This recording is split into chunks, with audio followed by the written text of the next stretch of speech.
हाय, तो रिसेंटली अज़ूज़ की कुछ ऐसी चीज़ें सामने आई हैं जो उनसे बिल्कुल भी एक्सपेक्टेड नहीं थी। उन पर एक टीनेज गर्ल ने काफ़ी ज़्यादा सीरियस एलिगेशंस लगाए हैं एंड उसी पर आज हम बात करेंगे। So honestly before making this video I don't know who he is, but then I saw one reel on Instagram जिसमें एक लड़की अज़ूज़ से रिलेटेड अपना एक एक्सपीरियंस शेयर कर रही थी after that teenage girl exposed him and after that मुझे इस कंट्रोवर्सी के बारे में पता चला। सो व्हाट हैपेंड इज एक टीनेज लड़की ने अपने इंस्टाग्राम पर अज़ूज़ से रिलेटेड एक पोस्ट शेयर किया है। उसके साथ ही उसने स्क्रीन रिकॉर्डिंग्स प्रूफ्स भी दिए हैं जिसमें उन दोनों के बीच के चैट, स्क्रीन रिकॉर्डिंग्स, एवरीथिंग जो भी उसके साथ हुआ है वो सब उसने इंटरनेट पर पोस्ट किया है। एंड आफ्टर दैट ऐसी और भी लड़कियां हैं जो सामने आकर अपनी स्टोरी शेयर कर रही हैं। एंड इन सभी गर्ल्स की स्टोरी सुनने के बाद ये समझ आता है दैट अज़ूज़ का ये पैटर्न है दैट बिकॉज वो एक सिंगर एंड म्यूजिशियन है तो उनके काफ़ी गर्ल्स एंड बॉयज़ फैंस है। मोस्टली उसमें टीनेजर्स आते हैं, तो जो भी अज़ूज़ की गर्ल फैंस रहती थी उनसे इंस्टाग्राम पर वैनिश मोड में बात करता था ताकि सारी चैट्स हट जाए। एंड क्योंकि ये लड़कियां इनकी फैंस है तो ये उन्हें अपने शो में बुलाते थे। एंड इट्स नॉट लाइक कि अपनी एज की girls like literally 15-16 year old girls को ये अप्रोच करते थे। तो लेट्स टॉक अबाउट क्या है ये पूरा इंसिडेंट। तो मुझे ये इंसिडेंट के बारे में पता चला after this video. An 18-year-old got raped, and unfortunately, I used to admire the person who actually did this. I'm just adding a POV with my part of story. I never knew Azuz, never heard of him, none of his content ever popped up on my feed until the whole Hriday wali controversy happened. So basically, I was glad to see someone pointing out Hriday because he used to post content that used to encourage incel audience on the gram. So I supported Azuz and even mentioned him in few of my stories, which he actually noticed and followed me back. After that, me and Azuz just used to reply to each other's stories, sometimes just normal fellow creator stuff. One time, he even tried to hold a conversation with me, which I really appreciated, to be honest, because I struggle a lot talking to new people, especially on chat. And as a creator, I feel like I should be able to interact with more creators. So I told him कि मुझे समझ नहीं आता क्या बोलूं, इसलिए मैं ज्यादा बात ही नहीं करती। To which his solution was turning on the vanish mode, and he's like, अब बोलो। And I'm like कि vanish mode तो कभी issue था ही नहीं। Mid conversation he's like, okay, let me stalk you, and he started stalking my story highlights while we are on vanish mode. I remember he replied to one of my stories that this outfit looks so comfy for the night time, and I'm like, I'm wearing a tank top and a mini skirt. There's nothing comfortable about it, but I ignored it because of course we are conditioned to give benefits of doubt, so I did. And then this man told me to post thirst traps. That is when I'm totally creeped out and I turned off the vanish mode. आपकी अज़ूज़ तो अच्छा खासा YouTuber है, cloud के लिए बोल रही है। विक्टिम ब्लेमिंग वाला जो माइंडसेट है ना, इसको थोड़ा सा चेंज करो और दिमाग को खोलो, because there's a reason that why his account is deactivated and he's not replying to anything. And I'm not the victim here. I'm talking about the 18-year-old girl who has suffered and is still suffering. I'm just disappointed. Before starting हम उस लड़की का नाम and identity reveal नहीं करेंगे, तो we will call her 18 year old girl. So what happened is कि ये जो 18 ईयर ओल्ड गर्ल थी ये अज़ूज़ की फ़ैन थी एंड उसे उसका म्यूज़िक पसंद था। तो इंस्टाग्राम पर एज अ फ़ैन उसकी बात हुई, स्टोरी वगैरह जो लगाते हैं हम यूजुअली वो शेयर करती थी। एंड उसके बाद अज़ूज़ ने उस लड़की को एक गाना ऑफर किया कि उसके उस सॉन्ग पर उसकी एक रील चाहिए उसे, जिससे रिलेटेड उन दोनों की बातचीत हुई। इनिशियली अज़ूज़ ने उसे बोला था दैट वो उसके फ्रेंड के स्टूडियो में वो रील शूट करेंगे, बट आफ्टर दैट उसने बोला कि नहीं, वो अज़ूज़ के घर पर शूट होगा। उसी रीज़न से 1-2 बार वो मिले थे, तो उनकी कुछ आउटफिट, ज्वेलरी एंड अरेंजमेंट से रिलेटेड कॉन्वर्सेशन हुई स्टार्टिंग में। एंड ऑल्सो वो लड़की एक सोशल मीडिया मैनेजर भी है, तो वो क्रिएटर्स की ब्रांड डील्स वगैरह ये सब मैनेज करती थी। एंड एक ब्रांड डील उसने अज़ूज़ को भी पिच की थी बिकॉज तब तक वो दोनों के बीच फ्रेंडशिप हो चुकी थी। एंड इस पूरी कॉन्वर्सेशन की ये कुछ चैट्स भी है जिसमें उस लड़की ने लिखा था, these are chats between me and अज़ूज़ and me being a genuine fan of his work, posted a couple of reels clips from his show on my page to show my support for his work after his show. In short, after being his fan, वो दोनों एक दूसरे के दोस्त बन चुके थे। And then she shared her story कि क्या हुआ उसके साथ। तो उस लड़की ने बताया कि उसकी मदर को उसके रिलेटिव्स के पास जाना था एंड वो घर पर अकेले नहीं रह सकती थी बिकॉज उसको कुछ हार्ट कंडीशन है जिसकी वजह से उसे अकेले नहीं छोड़ा जा सकता है। तो उसके पेरेंट्स प्रेफर करते हैं कि वो किसी के साथ रहे जब वो लोग आउट ऑफ टाउन होते हैं। तो इस लड़की ने बताया कि उसका बॉयफ्रेंड भी है, बट उसका बॉयफ्रेंड उसके फैमिली के साथ रहता है, तो ऑब्वियसली वो उसके साथ तो नहीं रह सकती थी। उसने अज़ूज़ से पूछा कि क्या वो उसके घर पर आकर रह सकती है कुछ दिन के लिए, जिसके लिए उसने अग्री किया। तो अब यहाँ पर कुछ लोगों का कहना होगा कि उस लड़की की फीमेल फ्रेंड्स नहीं थी क्या, तो उसने इस बारे में भी बताया कि उसकी फीमेल फ्रेंड्स थी, बट वो लोग पीजीएन हॉस्टल में रहते हैं तो वहाँ पर वो नहीं रह सकती थी उनके साथ। इसीलिए उसने अज़ूज़ को पूछा बिकॉज वो उसको ट्रस्ट करती थी एज अ फ्रेंड एंड उसे लगा था कि अच्छा लड़का है, उसके साथ वो रह सकती है, कुछ दिन की बात है। आफ्टर दैट वो उसके घर आ जाएगी, उसके पेरेंट्स जब आएंगे। तो उसकी स्टोरी में उसने लिखा था कि I asked him if I could stay over at his house because he was a good friend and we talked quite a lot. I obviously trusted him a lot and I didn't have anywhere else to stay either. I went to his house. I really looked up to him as a creator and I genuinely thought he was a nice person to be around. I thought I was in some place safe and for the first 3 days I had no reason to believe otherwise. It means starting के 3 days ऐसा कुछ भी inappropriate नहीं हुआ जिससे उसे कुछ भी अनसेफ फील हो। बट आफ्टर दैट वो लिखती है, for the first 3 days that I stayed with him everything was completely normal, just how two friends would behave watching movies and him showing me his music he was working on, the YouTube video he was editing, football is dying in India, which I saw being edited for like 12 hours. It means वो लोग किसी भी normal friend की तरह जो movies देखते हैं साथ में चिल करते हैं वैसे ही थे। बट आफ्टर दैट प्रॉब्लम तब आई जब 4th जनवरी अर्ली मॉर्निंग और 5th January around 1 to 2 AM के बीच वो सोने गई एंड उसे कुछ इनअप्रोप्रिएट टच फील हुआ। तो अजूज started forcing himself on her and he was started making explicit remark towards her, and then ये सब हो रहा था and she said she was continuously telling him no, but still he was not stopping and continuously doing things. He only stopped when she started crying because उसे hurt हो रहा था and वो तब जाकर रुका and वो इस पूरी situation को accept करने के लिए तैयार ही नहीं था।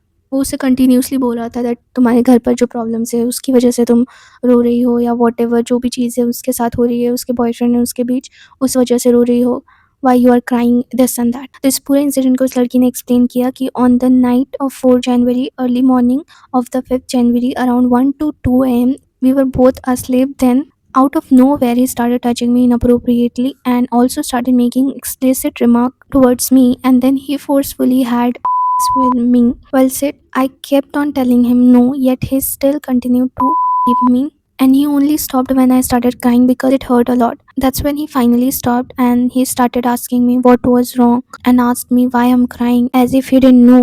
Then he started being nice to me and asking me what happened, if I was crying because I have issues at home or with my relationship, and continued to pretend that him me was not the main issue.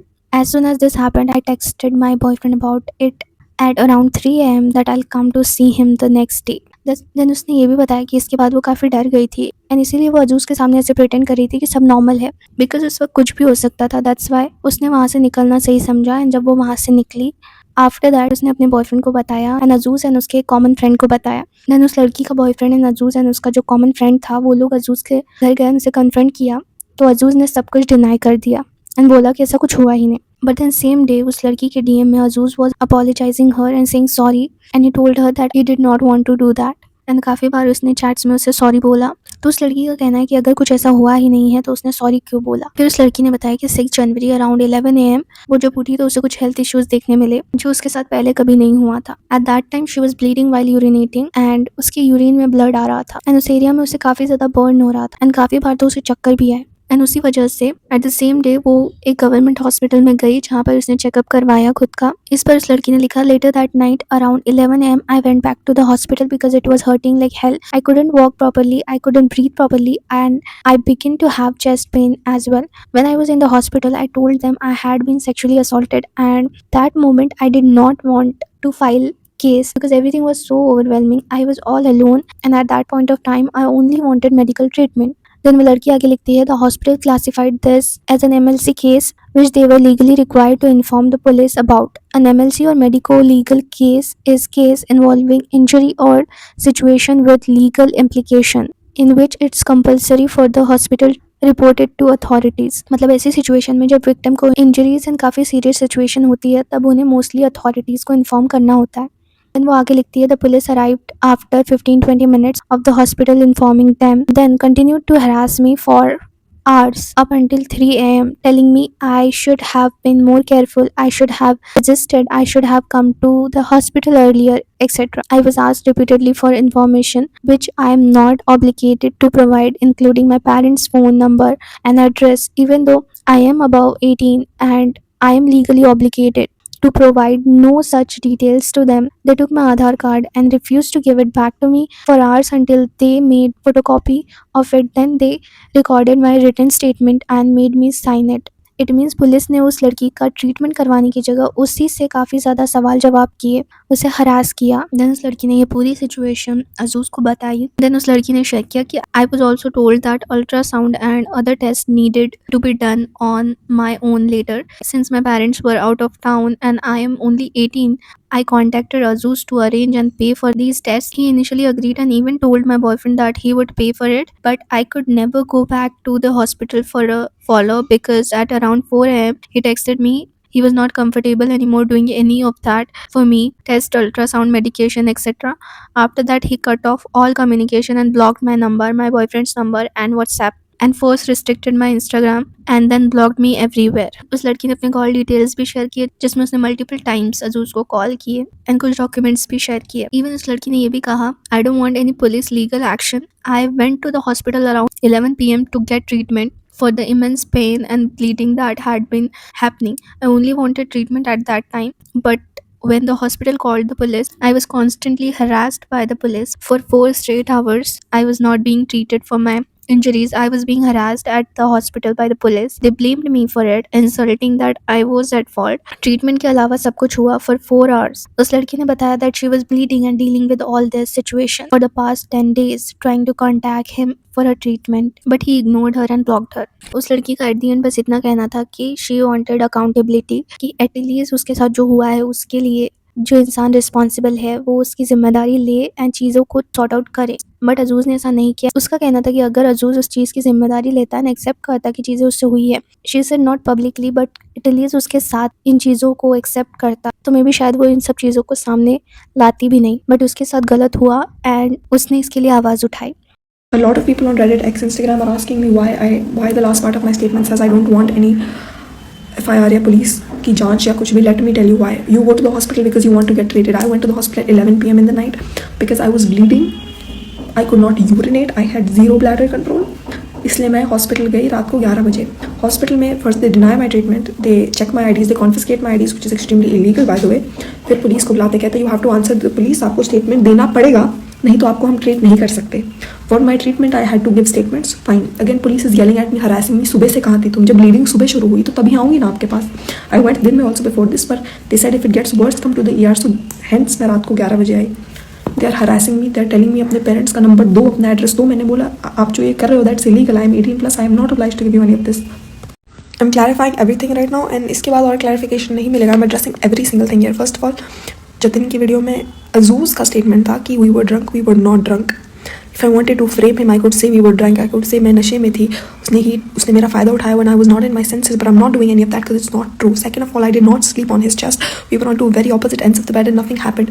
Third of all, you are asking me why didn't stay at my boyfriend's house because he lives with his parents. He is also a student. I still use Swampay, man. Come on, I didn't have the means to get it done, and why should I? तुम ये बताओ मुझे.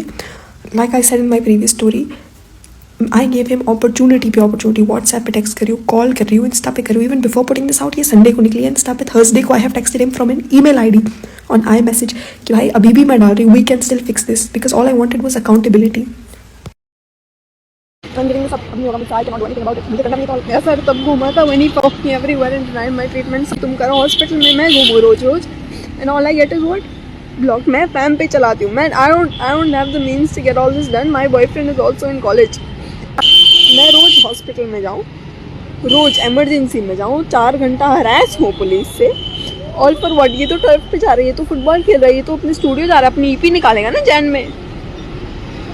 That was what was off-putting. Man, कि ठीक है तुमने किया जो, क्या accountable, be accountable, feel sorry. I don't see any shame on his face. तब मेरा सर घूमा कि ये सबको बताना है.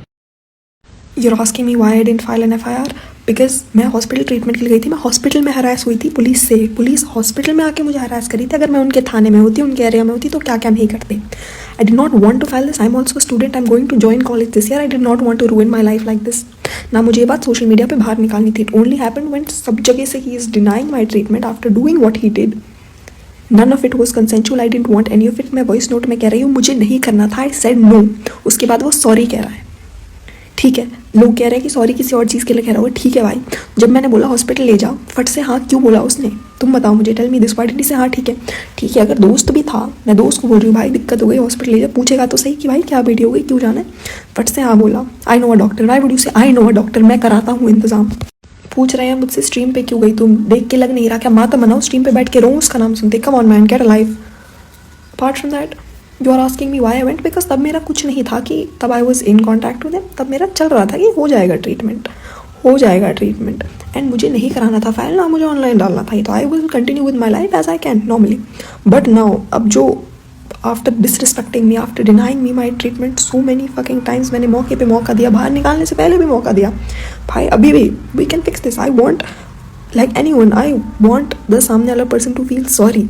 मुझे कोई पब्लिक अपॉलॉजी नहीं चाहिए थी, मुझे कुछ नहीं चाहिए था कि हाँ Tanvi I am so sorry मैंने ऐसा किया. Man up man, be a man and take accountability of what you did. मैंने कभी नहीं बोला कि तू मुझे आके बोल, तू मुझे बोल, accept it in front of me, none of that. This is all I will be saying.